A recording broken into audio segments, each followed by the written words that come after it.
Hello Tube Dwellers and welcome. I'm the Arcadian and today we're looking at the early access card game Fable Fortune. Now I loved the first three Fable games that came out. I was a huge fan, although I have lost track of the series in recent years. Nevertheless, the games were always very popular with the gaming public, and they always had their own unique charm. So I'm sure that this game will do just as well as the last one. Okay. As well as the one before that. Solitaire? Really? Okay, as well as the one before that. Seriously? Okay, the one before that. Oh, come on! Here we go!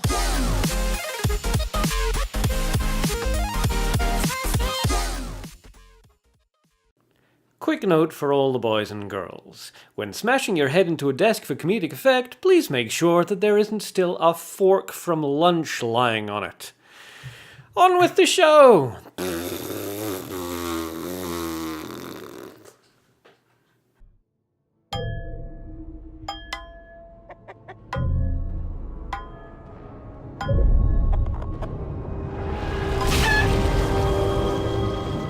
Fable Fortune is a free-to-play collectible card game set in the Fable universe. The game was released as early access for Windows and Xbox One in July 2017 and was co-developed by Fowl Studios and Mediatonic. Now, Fable Fortune has had a very turbulent history. Development for the game began at Lionhead Studios 18 months before its closure in April of 2016. Microsoft then offered the license to Fowl Studios, which was an independent developer comprised of former Lionhead staff. Fowl turned to Kickstarter in May 2016, looking to raise £250,000. They failed and cancelled the project in June of 2016. However, they did manage to attract private funding, allowing them to continue development. And that's where we are today. So, let's take a look. First things first, let's start with the most important part of any card game, the cards. Fable Fortune has a number of, shall we say, classes that you can play as. You have the Prophet, you have the Merchant, the Knight, the Gravedigger, the Shapeshifter, and the Alchemist, as well, of course, as neutral cards. Now, each of these classes is, in fact, an individual hero. Alchemist, for example, is Miracle, Shapeshifter is Crimson, Gravedigger is Temple, and so on and so forth. They have their names, they have their little histories. It's a lot of fun. So very quickly then, let's just take a look. As you can see, each of the heroes does have very unique cards. Each sort of deck type, as it were, has specific focuses. So in the case of the Alchemist, it's all about getting vials into your hand and then using them in order to boost your various characters. So Glassblower, for example, will add 2 vials. The Royal Fool gains cards because the vials themselves are cards. Your special ability gives you individual cards. The Naive Punters gain bonuses based on the vials you get given, and so on and so forth. The Shapeshifter is mostly about direct damage in the form of spells and hero abilities and things like that. Gravedigger is all about resurrection, bringing creatures out onto the field, flooding the board with low-level creatures and then gaining benefits off them. The Knight is quite interesting, fairly well balanced, generally more, it's kind of similar in a sense to the Gravedigger in that he can get low-level creatures out onto the field very easily as well, but he focuses on buffing said creatures. Then we have the Merchant, who is one of the most interesting, very seafaring based. He's all about gaining gold pieces, which basically act as extra resources. So he has some very useful cards such as the Art of the Deal and Kidnap and Black Market Dealer, which allow you to do some unpleasant things to your opponent's creatures. Then finally we have the Prophet, whose focus is on healing. That's basically his entire point, but he can also deal some very interesting direct damage as well. And of course, some of his cards focus on taking damage, which you then heal back up. An interesting feature of Fable Fortune is that you also have these trophy cards. Now, these cards will always cost 0, and you can put 1 of them into your deck. If you go second, you are guaranteed to get your trophy card in your opening hand. Only if you go second, though. If you go first, no guaranteed trophy card. And then there are items which aren't really in play right now. They had started to create sort of a weird little crafting system based around items, but they seem to have gone back on it. And then neutral has obviously all of the extra cards that don't fit into anybody's particular deck. Most of these do work very interestingly together. You can see this one, for example, is a bandit. This one is a hob. Now, most of these, and this one is a hollow man. Now, most of these specifically designated cards do work with other cards of their same type. So, Hob Bomber will synchronize well with other hobs. The hollow men will synchronize well with other hollow men. You don't have to synchronize them, but you can create some interesting deck synergies if you do. Finally, one of the most interesting features about Fable Fortune is that in the course of the game you will be given quests, which you can choose, a choice of 3 quests. If you complete your quest, then you will gain either 1 point into good or 1 point into evil. Now, this will give you unique cards directly into your hand based on whatever the quest reward was, but it can also affect your hero's abilities, which can upgrade in various ways, and it can affect various cards like this one, for example. Bank Clerk is a standard 2/2/2, but if you have 1 point into either good or evil, he will transform either into the Philanthropist, which you can see on the left, or the Inside Trader, which you can see on the right. Now, there are a lot of morality cards in the game, and these can absolutely swing the battle in your favor. But it means that you do need to pay attention, if you have these cards in your deck, to how your opponent is playing, how the flow of the game is going, because sometimes, you'll want the Philanthropist ready to go, giving all units in your hand +1/+1, but sometimes you'll be fighting against somebody who, you need to rush more against, so Inside Trader will work out better in that case. So, you have to pay attention to the flow of battle and upgrade your character to either good or evil, depending on how the game flow is going. Very, very cool. Sounds a little bit complex, I know, but you get the hang of it very, very quickly. And you can see that you have little blue borders around some of these. These are just fancy cards. They give you your creatures in-game just a little extra aura, which is pretty fun. The game also features crafting cards, just as most other trading card games do these days. So you can either salvage existing cards for ink, or you can craft them. Some cards you cannot craft. These are level up cards. You will get them automatically as you level up your various heroes. But apart from that, every other card in the game can be crafted for pretty reasonable cost, honestly. The fancy border ones, of course, will give you more and get you more, but it's just aesthetics, so who really cares, right? So that's it for the cards. Now, let's take a look at the store. Okay, so here we go. As per standard these days, you can buy single packs with in-game money that you gain by just playing the game normally, and you can also buy packs for actual cash. Now, currently, I wouldn't necessarily recommend spending a vast amount of money on it. It's still in early access, this game. The cards are constantly being changed. The mechanics are constantly being tweaked. So you may not want to splurge too much money and start trying to build, super fancy decks just yet. Stick to maybe crafting, build some solid stuff, and work on it that way. Now, we have some packs to open, so let's see how that goes. It's pretty fun. So you have these little card packs, put them in the middle.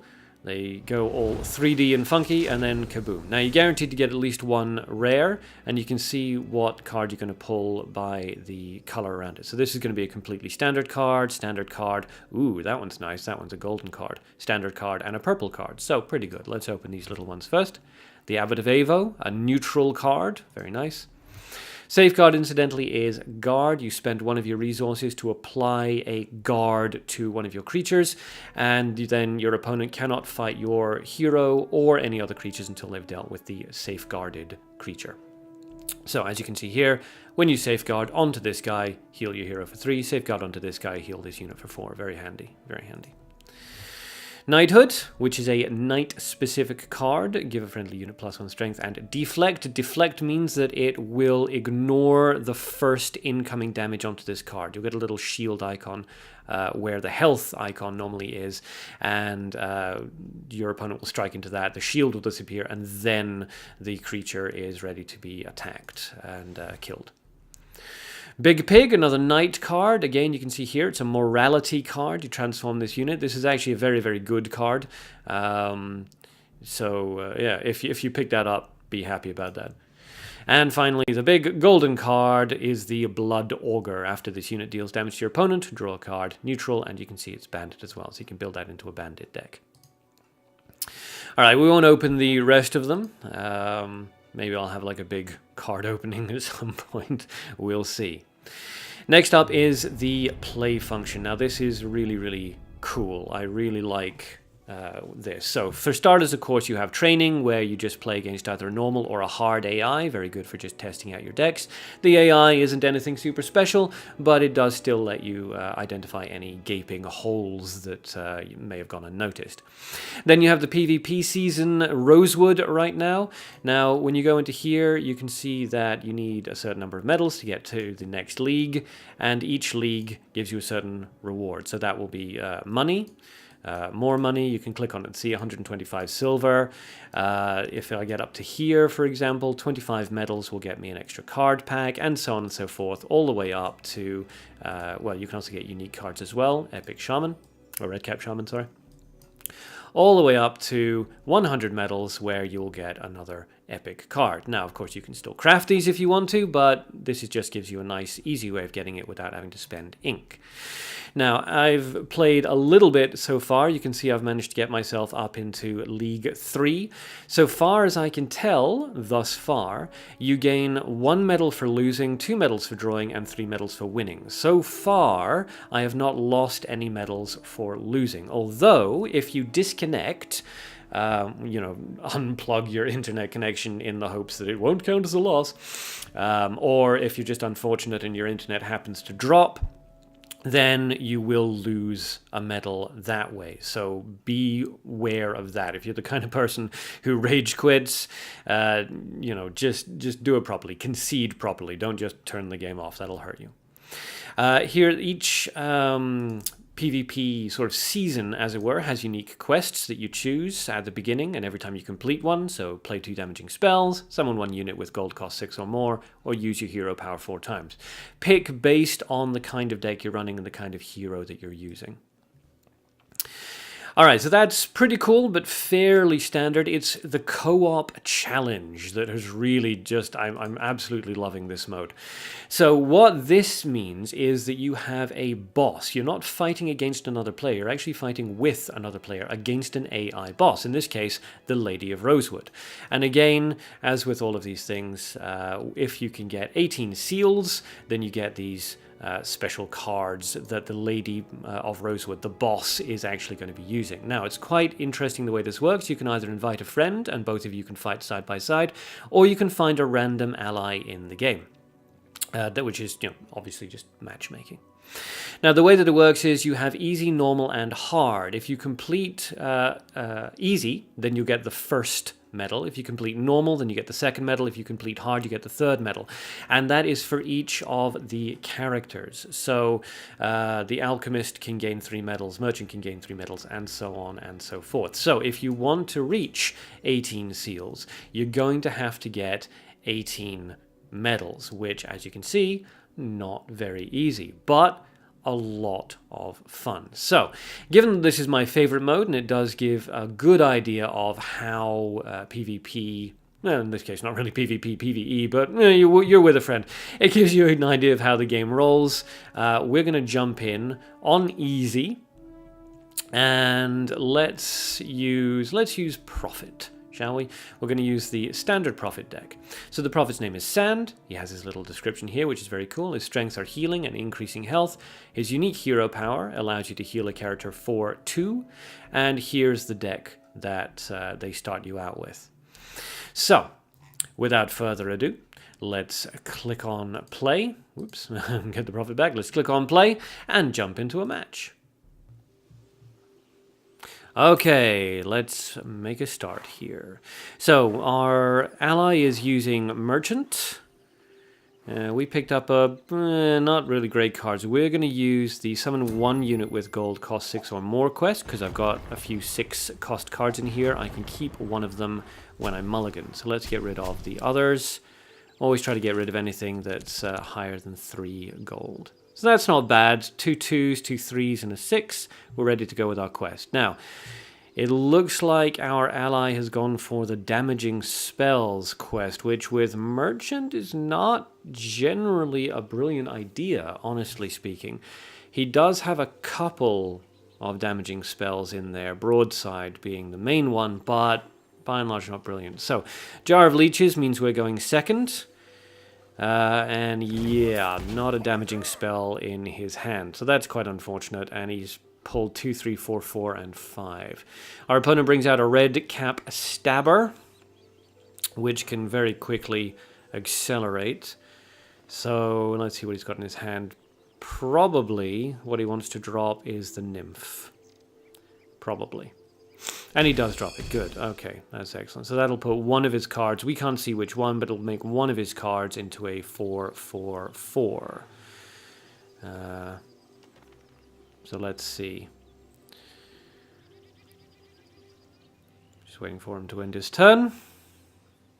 And there we go. All right, so enemy's turn now. Let's see what the AI decides to do. Drops a red cap stabber. We take some damage, which of course buffs up the 2 red cap stabbers, which is unfortunate. We don't really want both of those out there. We're going to have to use the minion, I think, is probably the best one. Hopefully it'll charge up and then we can use that nymph to ram into the safeguarded enemy, because we really don't want both those guys charging up on every hit. So we'll put the nymph into the stabber, and that's one of them down. We don't have enough for a safeguard, unfortunately, so that other red cap stabber is going to get through and charge up its attack value a little bit more. If our ally doesn't deal with him, then I do have a spell that can take care of it. We'll see how that goes. My little guy starts charging up. Hopefully our ally won't decide to ram our guy into the safeguarded enemy, but you never know. You never know. Alright, let's see what he decides to do here. He has 4, so he could bring out his repeater. Or he could bring out the librarian. A lot of stuff that he could do there. We're ready to go on our next turn. We can take care of the red cap stabber with our spell. Because there's no way our ally can do anything about it. Okay, he's chosen the... Oh, he made the librarian the 4/4/4. Alright, that's fine then. He can't really do anything else. No resources left for a safeguard onto that librarian, unfortunately. So it goes. So it goes. Let's see, he's thinking about whether or not to attack. In there he goes, no. Alright, red cap shaman comes out, a little bit more damage. And, oh, okay, our opponent actually rams into that. That's a little bit unfortunate, but so it goes, so it goes. Right, we're going to use Smite the Cynic then to take care of this guy. And down he is. Alright, and we'll use the Jar of Leeches to heal up ourselves because we're running a little bit low. Okay, excellent. Now, should we restore or should we Smite the Cynic? Probably want to go for Safeguard, actually speaking. And then if he launches any of his units in there, it's going to take 2 of them to kill that librarian.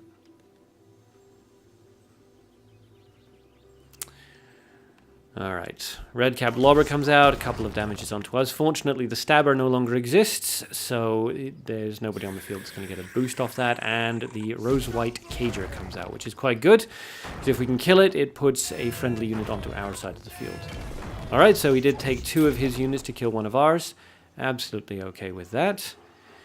What's our opponent going to bring out? Could bring out the Blackguard, could bring out the Repeaters. Either one of those would be okay. I wouldn't bring out the Overeager Cadet if I was him, because there's nothing on the field to guard, and if he gets murdered, then that's problematic. But he's bringing it out anyway. Okay. Maybe he's going to bring out the Librarian next to it then? No, he's going to pull a gold piece. Okay, well, we'll just have to hope that the bad guy decides not to charge into that guy. Let's find out. So, Nymph Warden comes out, direct attack, direct attack, direct attack. Okay, so the little Overeager Cadet manages to survive. Ugh, I'm tempted to throw out the Leeching Swarm. That's very tempting. But maybe not. Maybe we'll just march in there because he's going to survive that for sure. And that brings a friendly unit out onto our side. I heal up onto our hero. And then actually I think what we're going to do is we're going to restore the Overeager Cadet. That just takes him out of immediate kill range from the others. Good, and hopefully the Rose-White hostage will survive until the beginning of next turn. So direct attack, direct attack, direct attack. Well, not direct attack, attack onto that. So that works out absolutely fine. Another Rose-White Cager comes out onto the field. And we get a Cursed Warrior, which is... that's okay. That's fine. No big deal. Yeah, he has the Black Market Dealer, which could conjure something very useful. Conjure means that it creates a... you get to pick one of 3 or so randomly generated cards, which then goes directly into your hand. We still have Leeching Swarm, which we could theoretically use. Okay, so he's going to use the Black Market Dealer, and he gets Castaway. Nice. Shuffle an enemy unit into your opponent's deck. That's going to be handy if our opponent brings out anything huge. So let's see. He might suicide the... Yeah, okay, so we're going to suicide that guy. It puts a safeguard onto the Last Laugh character, so if the enemy marches into him, which they will, that'll summon a 4/4 out onto our field. And he brings out a Librarian as well, which will help if she survives. Okay. Alright, so that's... we're doing not too badly. Not too badly. We still haven't dealt any direct damage to our opponent. We need to get a bit better momentum. But we're not doing too badly. A few direct attacks. Attack into there, that's fine. That's just a trade-off. Ooh, repair drones. Not bad, but we don't really have anybody on the field right now who can take full advantage of it. The Leeching Swarm's a possibility, but I would like to bring out my Harbinger just so that our quest is ready to go. So that if our ally can get his second damaging spell done, then we're in a good situation here. Okay, so we'll kill him in order to get the hostage. And let's deal some direct damage with that Furious Librarian. Excellent. Alright, now we're beginning to see his battlefield control. Got the Harbinger out on the field. The Ogre comes out. It's not a huge issue, honestly. It's safeguarded, but he does have the return to hand, so... Oh, we get another one of those guys. Fair enough. I still do have Leeching Swarm. Which would not be too bad to throw out on the next turn. But he has gone for Castaway, so he'll be getting rid of that guy. Alright, no big deal then. Librarian into the Rose-White Cager, possibly? No, he's using one of his gold pieces to get an extra thing. Okay, he's using it to bring out the Overeager Cadet. What's he going to march into? There's a bunch of plays that you could make here. I'd personally get rid of that Rose-White. Yep, good, excellent. And there's the Rose-White hostage. And then either a direct attack or... you know, you can kill one of those extra creatures. It doesn't really matter. It's only 3 damage on the field on our opponent's side. Let's see what it decides to do. Okay, decided to kill that guy for some reason. Not entirely sure what the reasoning was there. But, okay. Maybe just I have no idea. Doesn't really matter anyway. We've got very, very good battlefield control. Here's another Rose-White Cager. That's going to work out quite nicely for us. Bowerstone Sheriff. That's perfect. The Friendly Crone comes out. Her ability doesn't activate, though, unfortunately, because it doesn't count as coming from your hand. Nevertheless, we'll bring out the Bowerstone Sheriff. We'll safeguard in order to boost his attack up, and then we will give him Repair Drones, and that'll just keep him nicely alive. We get to draw a card, which is Stinger. That is A-okay. So, we're going to run the Harbinger in there just because I want to keep as many of these guys alive as possible. We'll suicide that guy so that we can get the 4-4 out onto the field, and then we'll deal the rest of the damage, which actually puts us within KO range, provided our opponent doesn't do anything super unpleasant. So the Rock Troll comes out. That's not ideal, certainly. The Acolyte of Scorn, yeah, it's not ideal, but we can, we can still win this. He just needs to suicide 2 creatures into the Rock Troll guy, and then we can finish up with our big hitters. He still hasn't managed to get that second damaging spell out, so neither one of us has managed to increase our morality. Which is unfortunate, but yeah, so it goes. Okay, good. Right, the first attack, and then what, the 4-4 into him? Yep, the 4-4 into him, and then we can just finish up quite easily with the Harbinger and the Librarian. Bingo bango. Which he's not doing. He's deciding to play cards. You can actually ping in this game. You can ping your allies' cards, and you can ping attack directions like this, just to tell your ally what you would like them to do. So, ping the Harbinger into the Rose-White. Let's see if he does it. He does. Good. Okay, now all we need is Librarian. He safeguards the Librarian. I'm not sure why. Let's just ping the Librarian into the Rose-White, into the Lady Rosewood. There we go. And down she goes. We win! Yay! Always a nice feeling. Da, da, da, da, da, da. So, first proper victory with Sand. So he goes up a couple of levels, and that should unlock some level rewards. Yep, good. So we get 2 Sentinels, and we get a core card pack ×2, which is lovely jubbly. Our cards gain experience. This is just aesthetic. Once they've gained enough experience, they'll gain special stands, borders, that kind of thing. And we got 1 medal for that, which takes us up to the next sort of league rank, as it were. So, success on the co-op.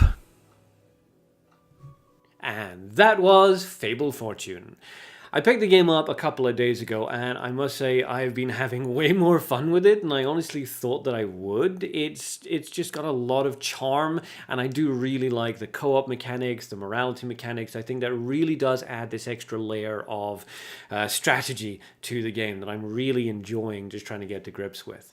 So it's available in early access at the moment. It is, I think, $15 American, £10 British. So if you're on the fence and you like trading card games and that seems like a reasonable price to you, give it a try. I do highly recommend it. And if you do pick it up, send me a friend request, because I'm always looking for more people to do co-op quests with. So that's it for this video. Thanks so much for watching, and as always, please feel free to smash those like and subscribe buttons down below, unless you're some sort of chicken chaser. Aha, Fable reference. So, barring another fork-related impalement to my frontal lobe, I will see you guys in the next episode. Oh, come on! Why?